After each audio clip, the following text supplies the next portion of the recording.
Bonjour à tous et bienvenue dans cette nouvelle vidéo de présentation de deck pour Horror Arkham le JCE. Alors il y a un certain temps de ça, j'avais présenté un deck Agnès Baker alternative spécialisée en combat pour un duo avec Daisy Walker. Voilà ce deck là. Première fois que je présente un deck d'investigateur alternatif. Alors d'ailleurs, si je dis pas de bêtises, dans le cadre de l'impression du deuxième cycle Fanmade, je devrais avoir la carte imprimée en qualité professionnelle. Bref, donc j'avais présenté la combattante du duo. Maintenant, je vais vous présenter l'enquêtrice. Daisy Walker. Alors Daisy Walker, version standard, pas la version alternative. Le deck de début de campagne à 0 XP. Un deck assez classique. Donc l'encyclopédie, donc deck de 30 cartes, 0 XP. L'encyclopédie de niveau 0, boostée pour toute une phase. Une compétence de 2, c'est bien. La faiblesse, le lexique occulte. Je mets le lexique occulte dans à peu près tous mes decks qui peuvent l'inclure. Les ouvrages médicaux. Parce que... Alors... Agnès Baker alternative. Voilà. En tant que coût supplémentaire pour jouer un événement sort, vous avez le droit de subir un dégât. Si vous le faites, réduisez de 2 le coût pour jouer cet événement, et vous avez le droit de le mélanger dans votre deck au lieu de le défausser. Autrement dit, elle va s'infliger beaucoup de dégâts pour jouer ses sorts à plusieurs reprises, et Daisy pourra la soigner. Alors pour rappel, Daisy, elle a une action gratuite pour activer les livres. Le parchemin des secrets, il est là pour réserver la place pour la version améliorée. La version de niveau 0 ne sert quasiment à rien. Le vieux grimoire. Donc pour une action, on va tutorer une carte parmi 3 chez l'investigateur de son choix. Alors pour Daisy, c'est toujours intéressant de tutorer pour Daisy. Wheaton Green, ouverture de portail, mais essentiellement ça. Ça a aussi l'avantage d'activer révélation stupéfiante. Et chez Agnès Baker, alors là j'ai la version de fin de campagne, mais il y a lexique occulte, il y a le miroir sacré, initié aux arcanes, le sac à dos, et ensuite les versions améliorées. Alors Wheaton Green, le deck je joue avec la dernière version des tabous. Alors Wheaton Green, une alliée, elle coûte 4. Tant qu'on contrôle un soutien livre ou relique, on gagne plus en intelligence. C'est Daisy, elle a 1, 2, 3, 4, 5 livres différents. Et le Necronomicon aussi éventuellement, donc normalement elle aura à peu près tout le temps le bonus. Et après avoir révélé un lieu ou mis en jeu un autre lieu, on incline Wheaton Green et on va chercher un livre ou une relique parmi les 6 cartes du dessus du deck. Au passage, en parlant des livres, les livres autres que sa faiblesse, donc je disais 1, 2, 3, 4, 5 différents. Elle a 2 emplacements de main, il y a le fourre-tout, ça fait 4. Mais encore une fois, parchemin des secrets, c'est là pour réserver la place pour la version améliorée. Ouverture de portail, un événement mystique niveau 0 qui coûte 1. Trésor, myriade rapide, à jouer uniquement lors de votre tour. Attachez cette carte à votre lieu, limite collective de 3 en jeu. Les investigateurs ont le droit de se déplacer entre 2 lieux avec une ouverture de portail attachée, comme si ces lieux étaient connexes. Ça permet de faire, de la téléportation entre 3 lieux. Daisy, elle a, vieux grimoire pour tutorer. Elle a Wheaton Green. Alors, Wheaton Green ne tutore pas directement ça, mais en tutorant d'autres cartes, fait mincir le deck. Révélation stupéfiante, quand on le trouve en tutorant, on le défausse, ça fait mincir le deck. Et également, la perfection via l'entraînement, ça fait mincir le deck. Donc on devrait rapidement trouver les 3 exemplaires d'ouverture de portail et rapidement les installer. C'est une carte que j'adore utiliser chez les chercheurs biclassés mystiques ou mystiques ou éventuellement mystiques biclassés chercheurs pour combiner la puissance de la carte et la bonne capacité de pioche pour rapidement avoir les 3 exemplaires en jeu. Révélation stupéfiante, donc voilà, on a 2 exemplaires du vieux grimoire pour tutorer, 2 exemplaires de Wheaton Green pour tutorer, 2 exemplaires deux exemplaires de la perfection vient de l'entraînement pour tutorer. Et à un moment donné, voilà, quand vous cherchez dans votre deck et que Révélation stupéfiante est parmi les cartes consultées, défaussez-la, soit vous gagnez 2 ressources, soit vous placez un secret sur un soutien que vous contrôlez. Maximum d'une capacité recherche par recherche. Le deck de niveau 0, les secrets, il y en a sur encyclopédie. Bon, il y en a 5, donc une copie d'encyclopédie marchera en gros pendant 5 rounds. Parchemin des secrets, je l'ai déjà dit, on s'en sert pas. Et au niveau 0, c'est tout. Donc là, on prendra peut-être plutôt les ressources, bon, sachant que 2 cartes qui coûtent 4, les 2 copies de Wheaton Green, 2 cartes qui coûtent 3, les 2 vieux grimoires. Voilà, c'est ça. Et sinon, les cartes coûtent 0, 1 ou 2. Donc le deck est pas trop cher. On va peut-être prendre des ressources pour payer les rituels de sang. À part ça, de la fiction à la réalité, bon pareil, on joue pour mettre 2 secrets sur l'encyclopédie. L'appel de la vérité, on va se déplacer vers un lieu non révélé, on s'arrête dès qu'on doit révéler un lieu, engage un ennemi, ou dès qu'un effet nous stoppe. Ça va permettre d'explorer. Et, alors je vais quand même, voilà, pour le voir de plus près, voilà, ça va nous permettre d'aller vers un lieu non révélé, à moins qu'on soit stoppé avant, et dans ce lieu non révélé, on joue l'ouverture de portail, et éventuellement, ensuite, on se rapatrie. Donc l'action pour jouer l'appel de la vérité, ouverture de portail, c'est une action gratuite, une action pour le déplacement, et éventuellement il reste une 3e action. La perfection vient de l'entraînement, c'est très simple, on a 6 compétences dans le deck, et elles ont les 6 le trait entraîné.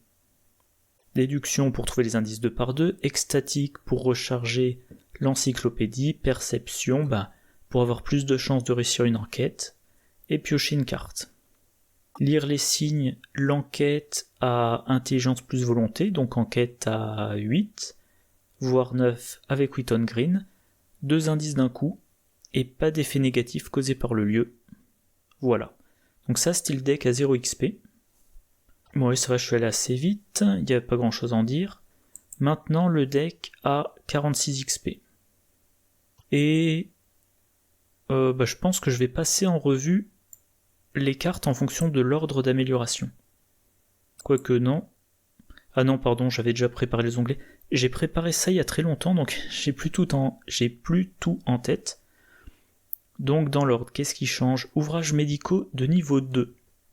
C'est dans le dernier cycle. Alors par rapport à la version de niveau 0, oui, c'est le même coup. Qu'est-ce qui change?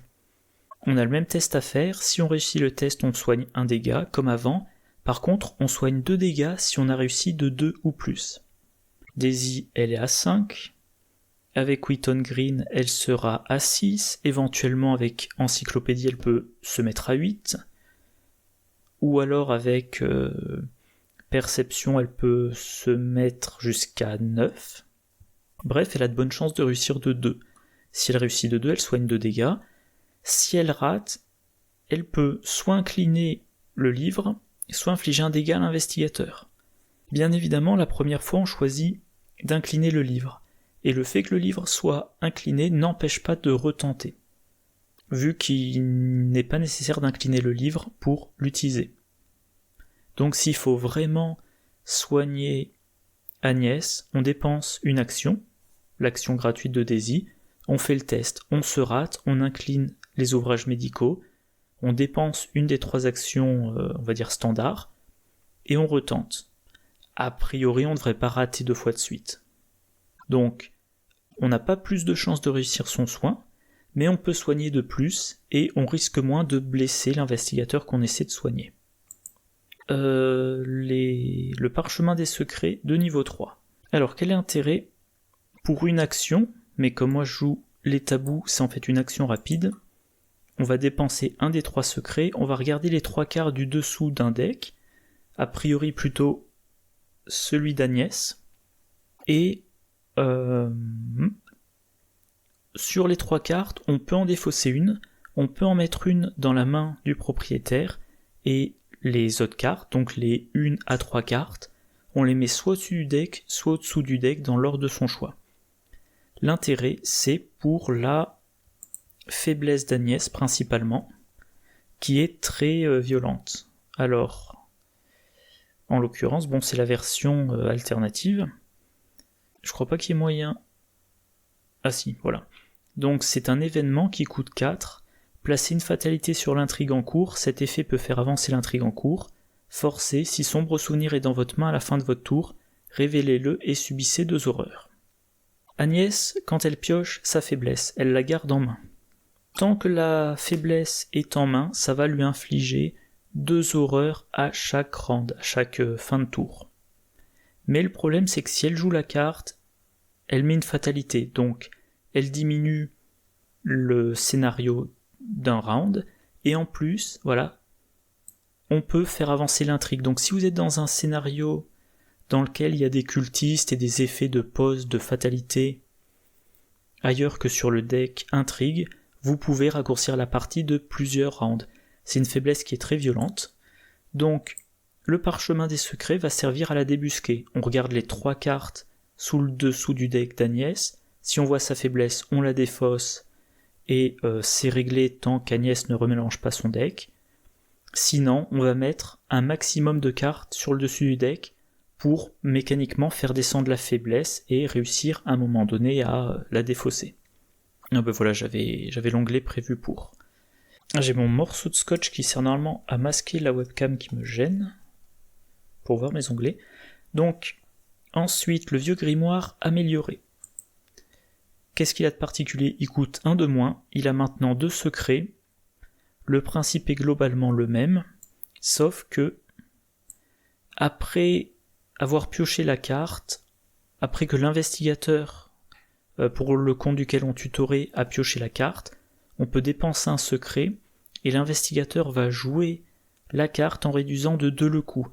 Donc on dépense une action pour tutorer, et si on dépense un secret en plus, on fait jouer la carte pour 2 ressources de moins, ce qui correspond grosso modo à 3 actions basiques. Le deck de Daisy Walker, alors il est un poil plus cher que la version de niveau 0, mais il est pas trop cher. Et le deck d'Agnès Baker, par contre, voilà, il est plus cher, donc ça sera encore une fois plutôt destiné pour elle. Ça pourra lui permettre, par exemple, ça pourra lui faire jouer son lexique occulte ou son symbole magique ou je regarde rapidement le deck que j'ai plus trop en tête, ou Diana Espérance, enfin bref, n'importe quelle carte qui coûte 2 ou plus, c'est-à-dire la majorité des cartes. Le fil d'Ariane, un soutien qui occupe un emplacement d'arcane qui permet, déjà tous les secrets qui sont sur ce soutien peuvent être utilisés comme s'ils étaient sur n'importe quel soutien contrôlé par un investigateur qui est dans le lieu. Quand je joue en duo, en général, mes 2 investigateurs se quittent pas. Donc le fil d'Ariane, c'est un peu comme la réserve à secret commune. Et en action rapide, je vais pouvoir soit retirer un secret de cette carte pour gagner une ressource, soit dépenser une ressource pour mettre un secret là, une fois par round. Donc par exemple, avec révélation stupéfiante, au lieu de mettre un secret quelque part, je prends 2 ressources, et plus tard, ces 2 ressources vont devenir 2 secrets sur 2 rounds successifs. Donc j'y gagne.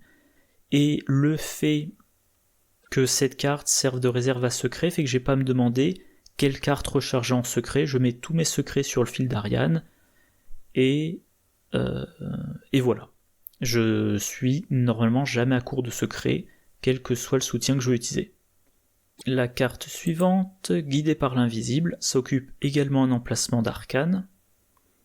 En action rapide, lors d'un test de compétence dans le lieu, l'investigateur qui effectue le test a le droit de chercher une carte qui peut être attribuée à ce test parmi les 3 cartes du dessus de son deck. Vous avez le droit de dépenser un secret pour attribuer cette carte, mélanger le deck de l'investigateur concerné. Alors il y a un erratum, l'action rapide est limitée à une fois par test. Le premier effet, c'est comme on cherche, si on fait ça sur le deck de Daisy Walker, encore une fois, on peut tomber sur révélation stupéfiante. Deuxième effet, c'est que si on le fait sur Daisy Walker, mettons elle enquête, on cherche, et on va trouver parmi les 3 cartes du dessus, idéalement déduction, extatique ou perception, mais sinon, une autre carte, mettons par exemple, on n'a pas besoin de l'appel de la vérité, il y a une icône d'intelligence, donc on peut le faire. Et sur le deck d'Agnès, alors sur le deck d'Agnès, dans le deck d'Agnès, il n'y a pas de compétences, mais éventuellement, encore une fois, si par exemple on a nié l'existence de niveau 5 attaché à Diana Espérance, on pourrait attribuer nier l'existence de niveau 0 pour une icône. Voilà, je regarde rapidement. Ou voilà, si on est dans un scénario avec peu d'ennemis, ou si on est à la fin du scénario, tempête d'esprit, ça peut faire plus un de volonté ou plus de force. Voilà. Mais déjà dans un premier temps, ça va permettre, chaque fois qu'on fait un test, on regarde les 3 cartes du deck de Daisy et on augmente les chances de très vite sortir les 3 copies de révélation stupéfiante. Avec l'idée, j'ai pur mon deck pour avoir le plus vite possible mes bonnes cartes en main et placer le plus rapidement possible tous mes soutiens. On a quand même 14 cartes sur 30 qui sont des soutiens. La carte suivante, alors c'est un truc nouveau, j'ai pas le nom en français en tête. Ion Chart, la version de niveau 4. Ça coûte 2, ça occupe un emplacement d'accessoires. Utilisation 3 secrets, encore une carte qui utilise des secrets. Action rapide, lors de votre tour, inclinez Ion Chart et dépensez un secret. Choisissez effectuer 2 des actions suivantes dans n'importe quel ordre. Se déplacer, échapper à ou enquêter.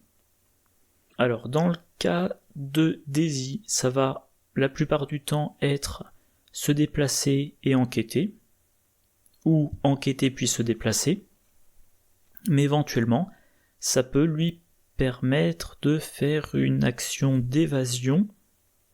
Je regarde quand même le truc. Une action d'évasion, elle fera avec son agilité de 2. Il n'y a pas beaucoup d'icônes de compétences. Donc oui, je pense que quand même, ça sera, sauf cas très exceptionnel, oui, ça sera se déplacer puis enquêter, ou enquêter puis se déplacer. Mais en tout cas, voilà, en une action rapide, on fait 2 actions. Donc du bon gain d'action, 4 XP, mais encore une fois, si le deck tourne bien, les secrets, ils y vont. Avec Fil d'Ariane, on gagne un secret par round. Avec les 3 copies de révélation stupéfiante, on a 3 secrets ou 6 ressources qu'on transformera en 6 secrets. On a également les 3 rituels de sang qui sont liés au lexique occulte pour faire tourner le deck très rapidement.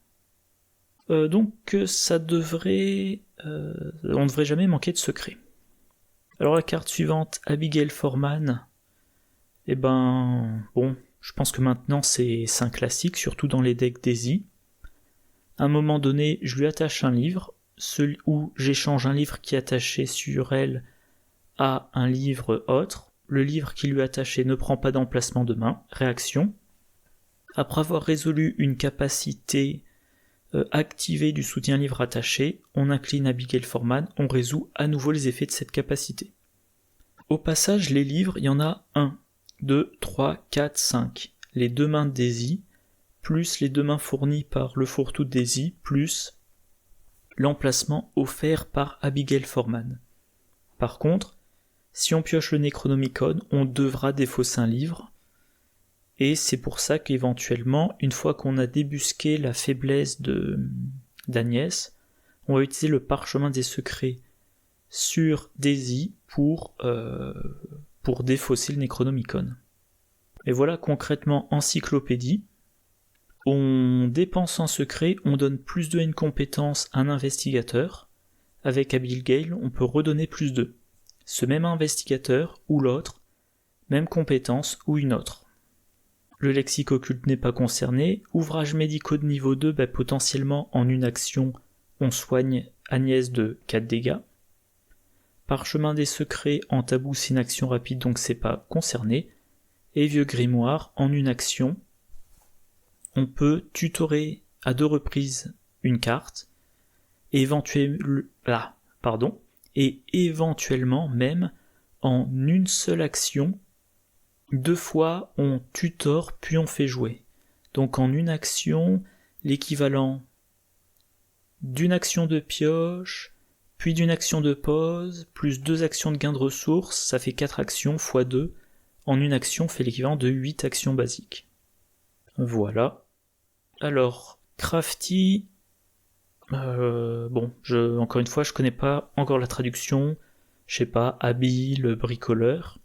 C'est une carte qui a 2 ressources, dont les ressources se régénèrent au début de chaque round, et les ressources qu'il y a sur cette carte, elles peuvent être utilisées pour payer les perspicacités, les outils ou les ruses, mais aussi, en action rapide, on peut dépenser une ressource de cette carte pour gagner plus 1 une valeur de compétence utilisée lors d'un test effectué par une carte perspicacité, outil ou ruse.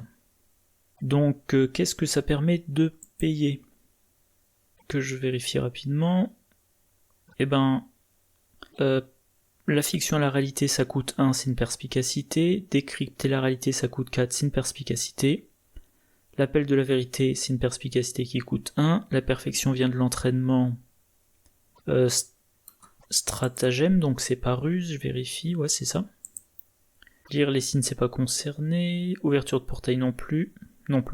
Donc il y a 1, 2, 3, 4, 5 cartes.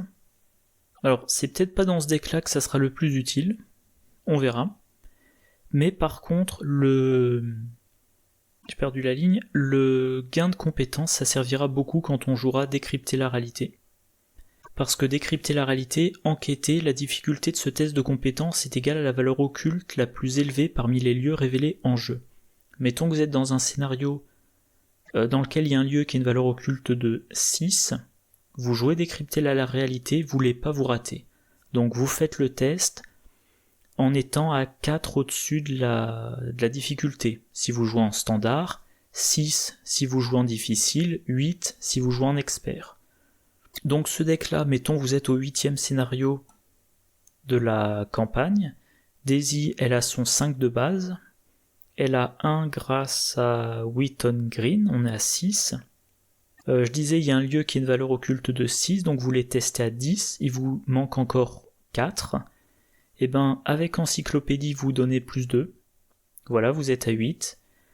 Et avec Crafty, vous avez les 2 ressources pour passer à 10. Bon, par contre, maintenant, il faut payer 4 ressources pour jouer décrypter la réalité. Mais vous faites votre test à 10 contre 6. Ou alors, Crafty vous fournit 2 des 4 ressources requises pour jouer décrypter la réalité, et dans ce cas-là, c'est avec perception ou déduction que vous passerez de 8 à 10 en valeur de compétence. Voilà. Voilà, que dire de plus? Donc de la fiction à la réalité, c'est un classique, hein. Ça permet de mettre 2 secrets. Alors 2 secrets, dans ce deck là on s'embête pas, c'est sur Fil d'Ariane, voire 3 secrets s'il y a un indice dans le lieu. Déduction, on le passe au niveau 2 tant qu'à faire. Perception, pareil, on le passe au niveau 2. Alors lors des améliorations, on commence par Parchemin des secrets. Comme je l'ai dit, la faiblesse d'Agnès peut être très dangereuse.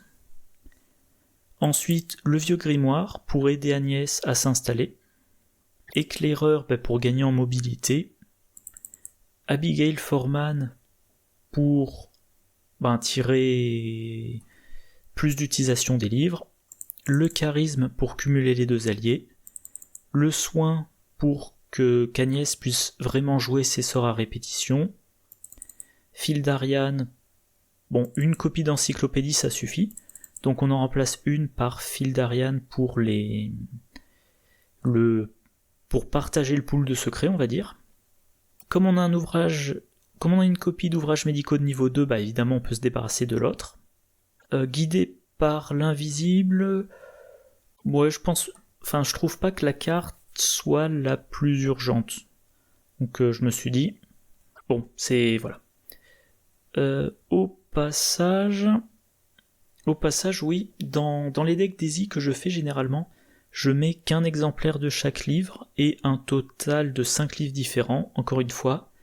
Les 2 mains de Daisy, les 2 emplacements de main fournis par son fourre-tout, l'emplacement fourni par Abigail Foreman, et si le deck marche bien, on fait des rotations de deck tellement rapides, on peut se contenter d'une copie de chaque livre sans avoir à trop attendre, normalement. Ensuite, je veux dire l'ordre, c'est adapté en fonction de ma connaissance de la campagne, en fonction des difficultés rencontrées dans la campagne, mais voilà, donc Ion Chart, parce que le gain d'action dans les premiers scénarios, c'est peut-être pas le plus urgent. Moi, de façon générale, je préfère améliorer mes actions, permettre à mes actions d'être meilleures avant d'augmenter mon nombre d'actions. Décrypter la réalité parce que ça coûte 5 XP. Qu'est-ce que j'allais dire ? Voilà, ça coûte 5 XP. Dans les premiers scénarios, c'est peut-être pas les plus durs. Si je pense par exemple à la campagne Le Cercle Brisé, décrypter la réalité, je le veux pour le scénario Le Salaire du Péché, et c'est... On va regarder rapidement. Le Salaire du Péché, c'est... Donc 1, 2, 3, 4, c'est mi-campagne. Donc peut-être qu'il faudrait être arrivé là à mi-campagne. Mais en tout cas, c'est une carte de dernier... C'est une carte de fin de campagne plutôt, quand on a de grands plateaux, plein de lieux différents, qu'éventuellement on est obligé de vite partir d'un lieu parce qu'il y a un effet pénible, quand on a des lieux qui compliquent les déplacements, des choses comme ça. Alors, lire les signes c'est très bien, mais j'ai quand même tout le reste. Je remplace par Crafty. Encore une fois, Crafty, ça va servir notamment pour décrypter la réalité. Et moi, de façon générale, quand j'améliore un deck, si la carte qui m'intéresse est la carte A et la carte B me permet de...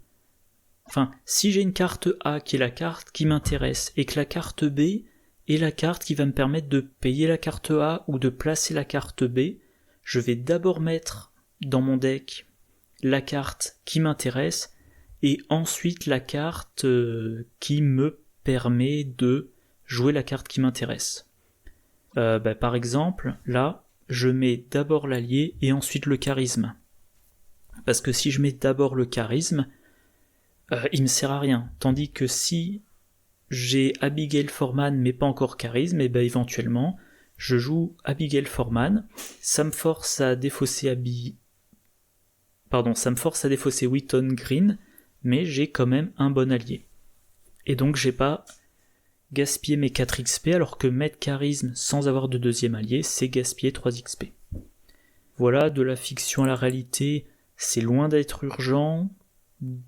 Dans l'idéal, ça permet d'avoir un secret de plus. Voilà. On paie une ressource on diminue le coût de 50%, on augmente de 50% la production des secrets idéalement. Et perception et déduction à la fin, je l'ai dit plusieurs fois, en duo, déduction de niveau 0 et perception de niveau 0, c'est quand même bien. Donc quand j'envisage l'amélioration, c'est toujours la dernière chose que j'améliore dans mon deck. Si au lieu d'engranger 46 XP, j'en engrange 38, ça me gênera pas trop de ne pas avoir amélioré perception ou déduction.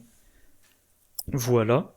Alors au final, donc le deck, il y a essentiellement des cartes chercheurs, peu de cartes qui coûtent plus de 2 ressources. Pour rappel, grâce au vieux grimoire, une carte qui coûte 2 ressources ou moins, elle peut devenir gratuite. Voilà. Les icônes, essentiellement des icônes d'intelligence, quelques icônes de volonté, quelques icônes d'agilité, quelques icônes libres. Alors sachant que dans ce deck, j'ai que ces 6 compétences-là, et tout le reste, il n'y a pas de doublon. Encyclopédie, un exemplaire, je le veux en jeu. Pareil pour les autres livres. Globalement, tous mes soutiens, j'aimerais qu'ils soient en jeu toute la partie.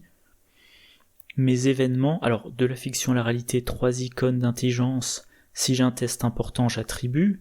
Décrypter la réalité, j'ai pas envie de l'attribuer. Et le reste, j'ai pas non plus envie de l'attribuer, et c'est pas des icônes formidables.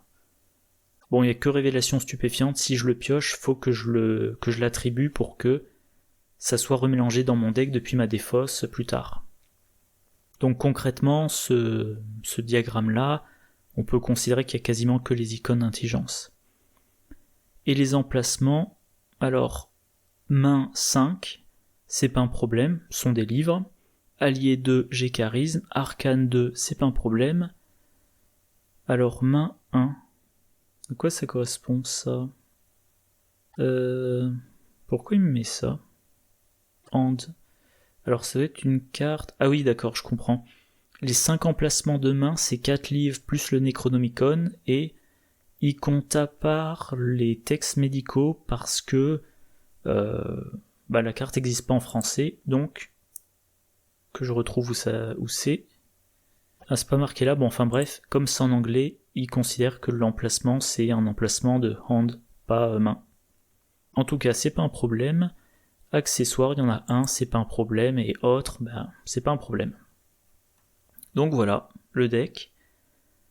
Pour rappel, le deck Agnès Baker alternative, lexique occulte de niveau 3 pour les rituels de sang qui font des dégâts sans test, symbole magique pour attaquer avec un sort puis avec un deuxième, et avoir mes 2 sorts de combat et mon sort d'évasion, miroir sacré pour du soin, et voilà. Comme allié, Diana Espérance pour jouer un événement à répétition, soit lame spectrale, soigner l'existence de niveau 5, sort de protection de niveau 2, ou tempête d'esprit si je suis dans un scénario tout plein d'ennemis. Twilight Catherine Price pour limiter la perte des charges, initier aux arcanes en début de partie pour aller chercher mes sorts.